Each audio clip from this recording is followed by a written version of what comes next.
Hello there, I'm Chef Johnny, the 2023 Ultimate Beef Loving Texan. And today I have a fantastic recipe for you. I'm going to show you how to cook a brisket in the oven. You heard me right, I'm not going out to the barbecue pit, I'm staying inside today. But this is a fantastic recipe. Here over the holidays or any time that you may need to feed a crowd, a brisket is a very economical way to do it, and you don't have to nurse that fire for 12 hours, and it's going to give you a great beef recipe that you can feed your family, that them and your guests are going to love. So come in here close and let me show you how I get this brisket ready to go in the oven. So I'm going to come on top of here, guys, just with some coarse salt. Got about a tablespoon here, and I'm going to season till it looks like I have a good amount. This is a big piece of beef, folks. So don't be scared to think you're going to over season it, because you are not going to do that. Now I'm going to come back with some pepper. If you hold your hand up higher, it tends to spread out a little bit better. I think so anyway. So get that hand up in the air. I'm not going to go down and season the fat. Like I said, we are on the backside. We are cooking this in a bag, so it's going to be sitting in its own juices, so I don't believe I need to do that.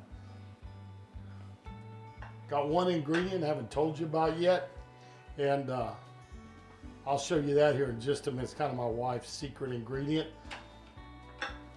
Also, I'm going to give you some alternative recipes on here for leftovers. So if you want to have some other recipes, stick around to the end so I can tell you about the leftovers you can make with this also, and they're very good. Pepper's on. Go with some garlic. And this is just granulated garlic. I love garlic. I might go a little heavy on it. Y'all put it to how y'all like it.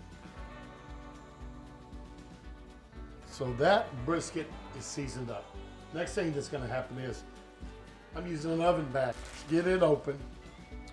And what goes inside of here is, first, is a tablespoon of flour. If you buy you a cooking bag, the box has the instructions for what you're cooking, how long you should cook it, temperatures to cook it at. So just follow those instructions. I'm going to cook this one, I'm thinking, about 3.5 to 4 hours. And I'm just going to shake this up real good. So let's shake it around. That way we coat this bag very good with flour. That's ready to go. Slide my brisket forward. I've got some aromatics here. As you can see, I have some onions, I have some celery, some carrots. And you want about, say, 2 of each, right? On the onion, 1 big onion would be more than enough. You could use a small onion. That would be fine. I think my wife got a couple extra stalks of celery in there. She got 3 stalks instead of 2. But this works fine. And yes, she is helping today. This is her recipe, and she's making sure I do it right.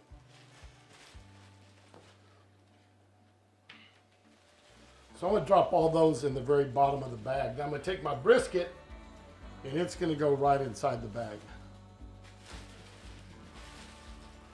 I have my oven preheating to 350 degrees.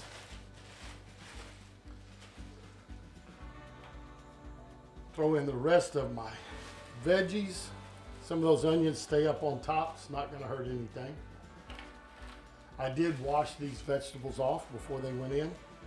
And the one ingredient I hadn't told y'all about yet is a package of dry onion soup mix.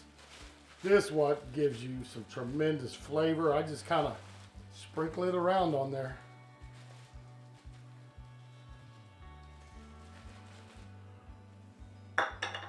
That's it. It's ready to go. I am going to gather it up. Y'all know I always scrunch a brisket. If y'all been watching me very long, kind of scrunch it up.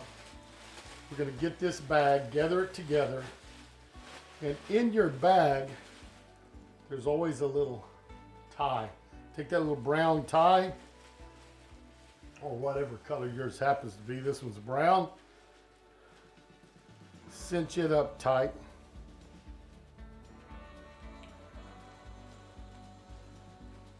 And you don't want this to blow up like a balloon. And when that air starts getting hot, it will.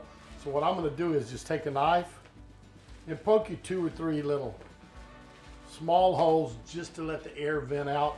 That's ready to go. I'm gonna get it in the cooking pan and we're gonna get it in that oven.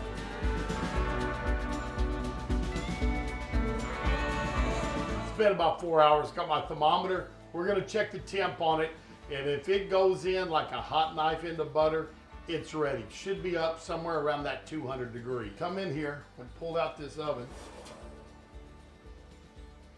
Oh yeah, that is ready. I don't have to look at the temperature. That brisket's ready. Just gonna open this up and be careful. There's a lot of steam coming out of that bag, but we're gonna let the heat out. We're gonna let this cool a little bit. It is not ready to slice up or chunk up, however you're gonna do it yourself. But we will let it cool off some. Let it get down there around 140, 150 degrees before we start handling it. But we do have au jus back in here. I'm gonna show you this.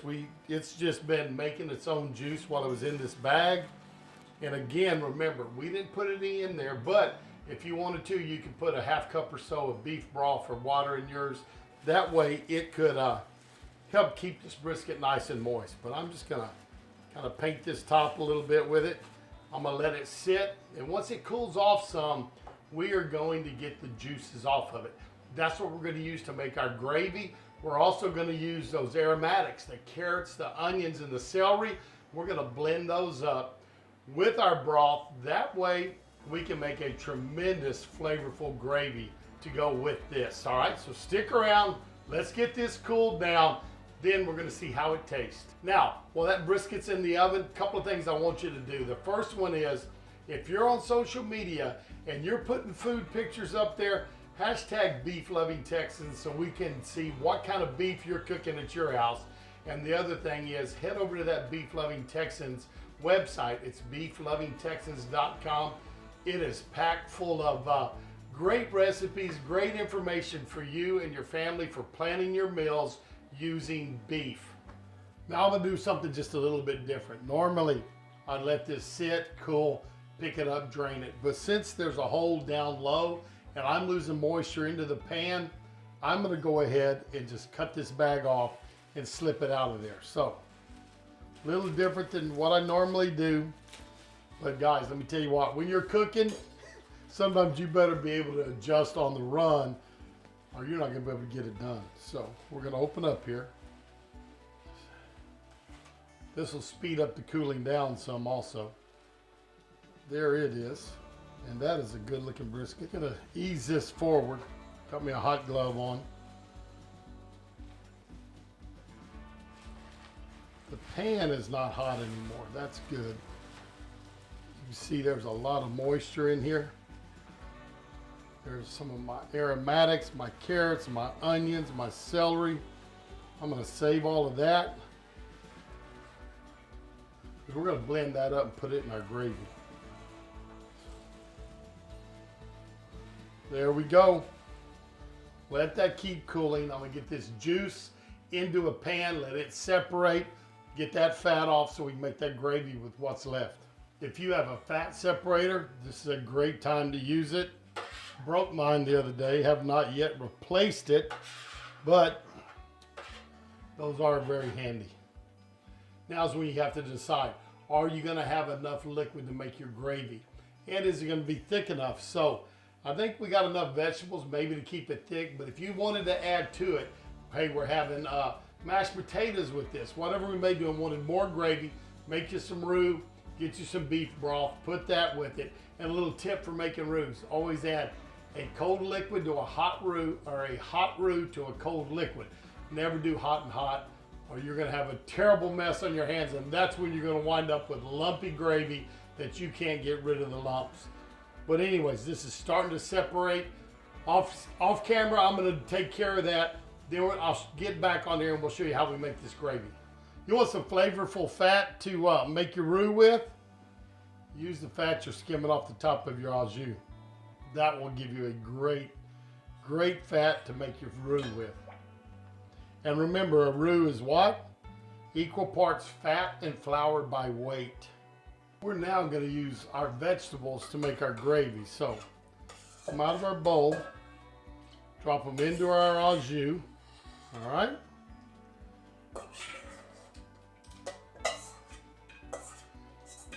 Just drop that into your blender, or if you got a submersion blender, this will work great also.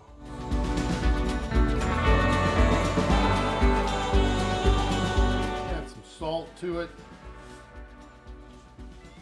I'm going to go in with a little bit of pepper also. We're going to get this slice. You can really see where the grains are. I want to go across the grains, and they're running there. So I'm going to just take the point, kind of separate it from the flat right there. Like I told you, it is very, very moist. Look at that. It still is hot. Been sitting here for quite a while, but that is looking pretty. So just take a couple of slices off of here.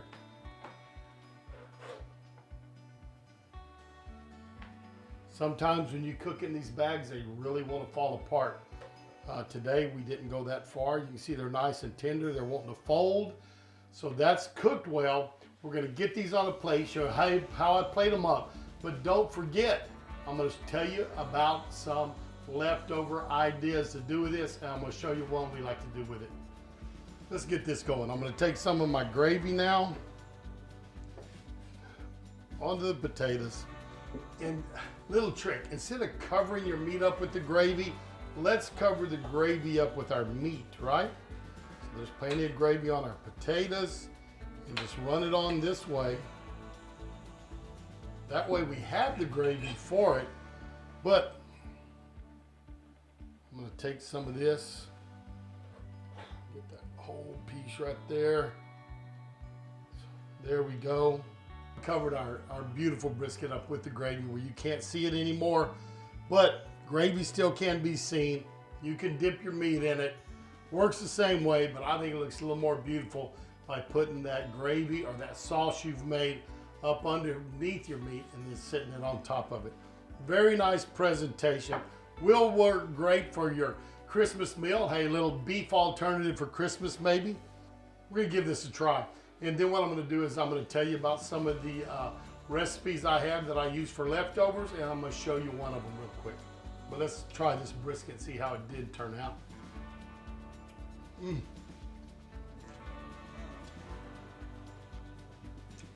Excellent, excellent. Nothing at all wrong with that. So what are some great ideas for leftovers with this brisket? Because if you cook a big brisket and you don't have a bunch, you're gonna have some leftovers. Now, could you cook just a flat? Sure you could. You could do that. You get a smaller brisket, a lot of things you could do, or just, hey, invite more friends and eat it all up. But if you have leftovers, the things you can do with it is, one I would say is a big bowl of Texas chili. Works great, and you don't have to cook the meat down. You could come in after work, put that chili together, and drop your chopped up brisket in it. It makes a great chili. It does great for tacos. Done that with it before. Sandwiches work great. How about a stir fry, a little beef stir fry? Throw this in there with your vegetables. You can make your rice, have it on the side, and guys, makes a nice little Chinese dish, right? So a lot of different things you can do with this brisket. It's very, very versatile, and it's great to save the leftovers to do more with it. And also, don't forget, save that gravy. Don't get rid of it because it will work also. Now I'm going to show you one other recipe I do with it, and I think it's a good one. Hope you enjoy it too, but let's look real quick and see how I played up this other recipe very quickly to give you another idea of what to do. Here we go. Second dish, leftovers next night, a few nights down the road. What we're going to do is we are going to take some noodles. These are just some white egg noodles is all they are. So we got egg noodles. Take a little green peas so we have some color on the plate. Then what I would do is I'm going to heat up my gravy. That's why I said save the gravy. So you can heat up the gravy, chop up your brisket, shred it, however you want to do it. And you could come back with it right up on top, right? Of your gravy and meat at the same time. But what I'm going to do is spoon some of this gravy over the top of these noodles. Quick, easy meal in the evening because we're using leftovers, right? That's there. Get my tongs. Nice brisket up on top. We're still looking for color on the plate, and what I'm gonna do is I'm gonna add some diced up parsley. Put that there. Let me get my cutting board out. Got a chef's knife, and I'm just gonna cut the end off. You can serve this on a big platter, right? Do it all at one time. And I'm just gonna take my parsley and kind of roll it into a little bunch, all right? Then I can take my chef's knife and dice it up small. Doesn't take much.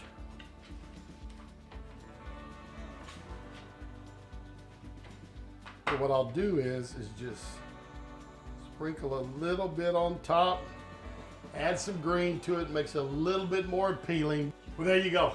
2 quick dishes, works great, an excellent way to cook up a brisket. We got the holidays coming up. It will feed a big group for you at an economical price, and it's a very, very nutritious meal. Save those leftovers, save that gravy, so you can come back and do something like the tacos, right? Or the chili, or these noodles that I showed you here also at the end. A lot of different things you can do with this brisket. It is very, very versatile. But thanks for stopping by. I am Chef Johnny. You can find me on beeflovingtexans.com and share your photos with us of your food when you post them up with the hashtag BeefLovingTexans. We always want to see what y'all are doing. Thanks for stopping by. I always do appreciate it, and we're going to see y'all down the road. So long, everybody.